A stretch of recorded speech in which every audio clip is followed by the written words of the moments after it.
ku myaka ye 23 agiye kwitwa umudivorce. Uwo nta wundi ni Vestine Ishimwe, aho kuri uyu munsi tariki ya 18 z'ukwezi kwa 11 muri uno mwaka w'2025 uyu witwa Vestine Ishimwe yabyutse atangaza ku rukuta rwe rwa Instagram yuko arambiwe ubuzima bw'igitugu, arambiwe ubuzima yahitiwemo, ndetse ariyo mpamvu yaje gutangaza yuko umunsi azongera kugira amahirwe yo kwihitiramo uwo bazabana azitonda agashishoza, ndetse akabanza akamenya imico ye, akabanza kumenya buri kimwe cyose kuri uwo muntu. Ni nyuma y'uko rero uwitwa Ishimwe Vestine ubwo yasozaga amashuri ye yisumbuye yaje gutaha akigera mu rugo ndetse n'amanota atarasohoka, maze rero bagahita batangaza yuko agiye kujya mu rukiko ndetse agasezerana imbere y'amategeko. Ni nyuma y'uko rero byakomeje guhwihwiswa ko urukundo rwa Vestine ndetse na Idirisa rutigeze ruvugwaho rumwe ku mbuga nkoranyambaga ndetse no ku bandi bantu bose babaga hafi y'uno muryango, bitewe n'uko bamwe bavugaga yuko uyu Vestine yaba yarafatiwe irembo akiri ku ishuri, ariko akaza gutaha avuye ku ishuri ngo agahita ajyaho gahunda yo kujya gusezerana mu rukiko. Ubukwe bwa Vestine ndetse na Idirisa rero buri mu bukwe bwavugishije abantu benshi, bitewe n'uko bamwe bagomezaga kuvuga yuko uyu Vestine yari umwana mutoya ndetse akaba yarashatse umugabo bisa nkaho ari mukuru, ariko nanone wamwitegereza ukabona imico ye cyangwa se imyifatire y'uwo mugabo ukabona itandukanye cyane n'uyu mwana mutoya witwa Vestine. Rero nicyo cyatumye abantu bamwe na bamwe bakomeza kuvuga yuko Vestine mu kuba yemeye gushakana n'uyu mugabo byaba bitewe n'uko uyu mugabo ari umukire, afite amafaranga, mu gihe rero uyu Vestine ndetse na mugenzi we Dorcas baba mu itsinda rishinzwe kuramya Imana ndetse no kuyihimbaza. Byakomeje kuvugwa yuko nta mafaranga na makeya babona aturuka mu muziki wabo, bitewe n'uko ayinjiraga yose yajyaga mu bikorwa bijyanye no kubarihirira amashuri ndetse no kubabonera buri kimwe cyose gikenewe kugira ngo bige neza, ndetse andi mafaranga asigaye nayo nyine agakomeza kujyanwa n'uwari manager wabo ari we M Irene. Ibyo rero nibyo abantu benshi bahereyeho bavuga yuko cyane cyane ngo urukundo rw'abakobwa b'iki gihe rutakireba ku rukundo rw'umwimerere, ngo ahubwo ikiba kibaraje inshinga ari ukubona umugabo ufitiye ku mafaranga, umugabo umeze neza, aho nyine bubaka umuryango umeze neza, nk'uko bajya babivuga mu rurimi rw'ikinyarwanda ngo umuryango udasaba umunyu. Rero Vestine nyuma y'uko yagiye yiringiye ubutunzi, ariko akaza kubona yuko ubwo butunzi buhabanye cyane n'umunezero, nicyo cyaje gutuma ajya ku rukuta rwe rwa Instagram maze yikora mu mutima, maze agahinda ke kose arakazamura akagaragariza mu nyuguti yaje gutangaza no kuri Instagram kuri post yaje kuba yakora, maze agahinda ke kagera ku mbuga nkoranyambaga, maze muri bamwe batari bishimiye urugo rwe ndetse n'urukundo rwe na Idirisa, maze ayo magambo bayasamira hejuru, niko gutangira kuyasesengura mu buryo butandukanye, ndetse buri umwe wese abivugaho abitanga igitekerezo uko abibonye. Hanyuma rero uyu Vestine akimara kubona ibi byose birimo kugenda bivugwa n'abantu babonye izo post yaje gukora, ubwo yatangazaga yuko arambiwe urugo rw'agahato cyangwa se urugo rutari mu munezero, nibwo rero yaje kubona yuko bishobora kuba bigiye kuba induru cyane, maze aza gusiba izo post, ariko nanone nyine aza kuvuga yuko ikimuri mu mutima cyangwa se ikimuraje inshinga ari uko abaho mu mahoro we ndetse ahamanya na buri kimwe cyose n'umutima we. Kuko muribuka mu kiganiro nabagejejeho kare kuri post nyine yari yatangaje mbere yuko aza kuzisiba, yari yaje kuvuga yuko igihe cyose azongera kugira amahirwe yo kwihitiramo uwo bazabana, yuko azitonda akamumenya neza, bakamenyana, hanyuma bakamenya n'imiryango ye yose ikamenyana, ibijyanye n'ubukwe, ibijyanye no kubana byo bigategurwa nyuma, ariko kumenyana byabaye ikintu cya mbere. Rero ibyo murabizi yuko ibijyanye n'ubukwe bwa Vestine ni ibintu bitagiye bivugwaho cyane ku mbuga nkoranyambaga, aho n'ibijyanye no gusezerana mu rukiko cyangwa se mu murenge byaje gutungurana, amafoto y'umurenge agatangira kugenda asohoka, abantu bamwe na bamwe bagatangira kwibaza igihe ubwo bukwe bwabereye, ariko nyine biza gushyira byagaragara, ndetse na mariage ijyanye no gusezerana mu rusengero nayo iza kugerwaho, maze iraba. Bimwe mu bintu rero birimo kugenda bigarukwaho ku buryo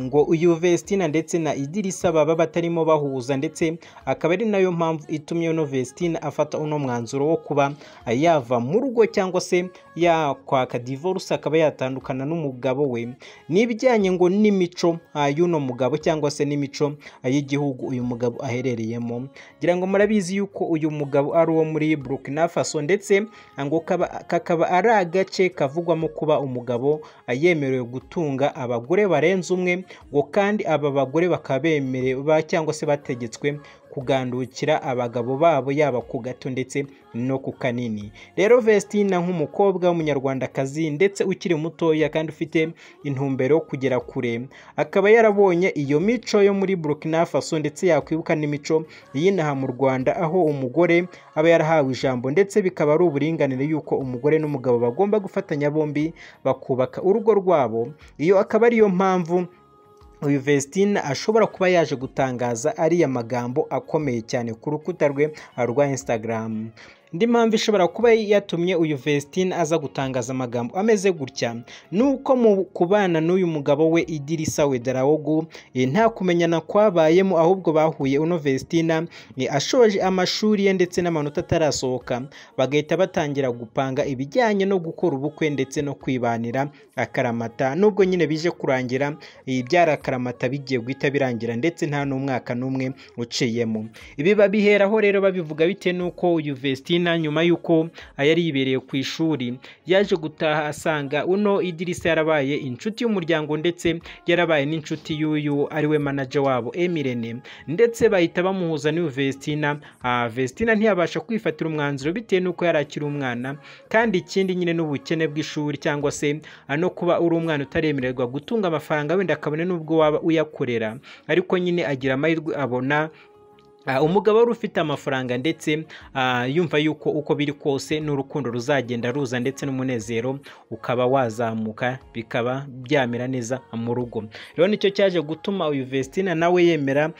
gukora cyangwa se yemera gufata umwanzuro ahubutse, akemera kubana n'uyu mugabo witwa Idirisa Ouedraogo bitewe n'amarangamutima yuko nyine yari abisabwe n'inshuti ze, yari abisabwe n'abantu benshi bari bamukikije, yaba ababyeyi ndetse n'abamureberaga mu bijyanye n'ubuhanzi bwe. Ngira ngo rero murabizi yuko mu kwandika iyi baruwa cyangwa se mu kwandika iriya post yari yashyize kuri Instagram, yaje kuba yabigarukaho avuga yuko nta gihe na kimwe azongera kwemera yuko hari umuntu wakwinjira mu buzima bwe ngo abe yamufatira umwanzuro uko yiboneye. Ibyo rero yari abikuye kuri iyo myanzuro yose yaje kuba yafatirwa ubwo yari ashoje amashuri ye yisumbuye, maze nk'abo bamwakiriye nk'umwana ngo nawe atangira atete yishimiye, bagahita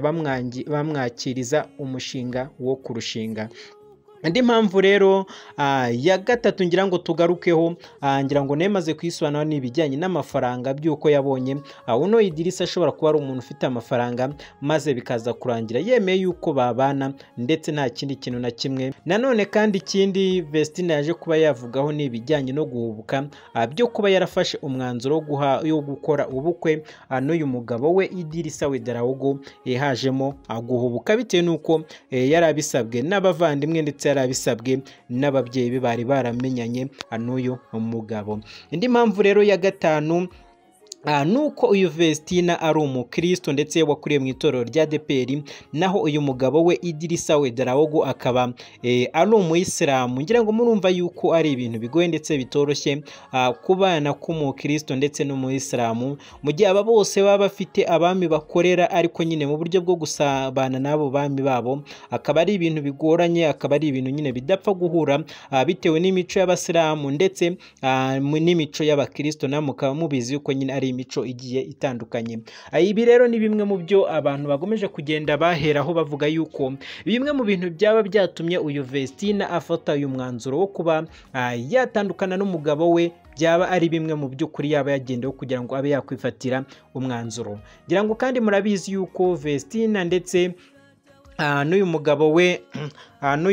we Idirisa Vestina ikiganiro aherutse gukora kuri MI Empire mbere yuko berekeza muri Canada bagiye kuvuga ubutumwa bwiza, yabanje gukora ikiganiro kuri MI Empire ndetse atangariza murumuna we Dorcas amubwira yuko igihe cyose azibeshya agashaka umugabo akiri umwana yuko ngo azamucira igishari ndetse akamukubita. Ibyo rero akaba ari bimwe mu by'ukuri mu bigaragaza yuko urugo rwa Vestina atari ijuru ritoya, ahubwo nyine bishobora kuba rutaragenze neza nk'uko we yarabyiteze. Rero nshuti bakunze mudukurikirana ku Ivuko TV, ngira ngo murumva yuko ari ibintu bitoroshye, ariko nanone sinabura kuvuga yuko ari agahinda kuri Vestina ndetse no ku itsinda ryabo rishinzwe kuramya Imana ndetse no kuyihimbaza ndetse no ku muryango nyarwanda muri rusange hose, murumva yuko ari agahinda. Ariko nanone ntago umuntu yakwishimira yuko umuntu abaho ababaye ubuzima bwe bwose, ahubwo nyine byaba byiza yuko igihe kigera umuntu agafata umwanzuro kugira ngo arebe yuko umutima we yarushaho kubona amahoro. Rero wenda ku bantu barimo kugenda bamucira imanza, bamwe bavuga bati warahubutse kubera gukunda amafaranga, yego nyine kuba guhubuka bibaho, ariko ntago twakwirengagiza amagambo nawe yaje kuba yatangaza avuga yuko hari igihe biba ngombwa Imana ikunyuza mu kigeragezo kugira ngo ube wagikuramo isomo. Rero reka nsoreze hano kandi nshimira buri muntu wese wakoze subscribe hano ku Ivuko TV, ari nako nibutsa na utarayikora kugira ngo uyikore tujye turushaho kubana mu biganiro byacu mu nkuru zacu za buri munsi. Ngiye twari kumwe rero na Rigard Kwizera. Ciao ciao, ndabakunda.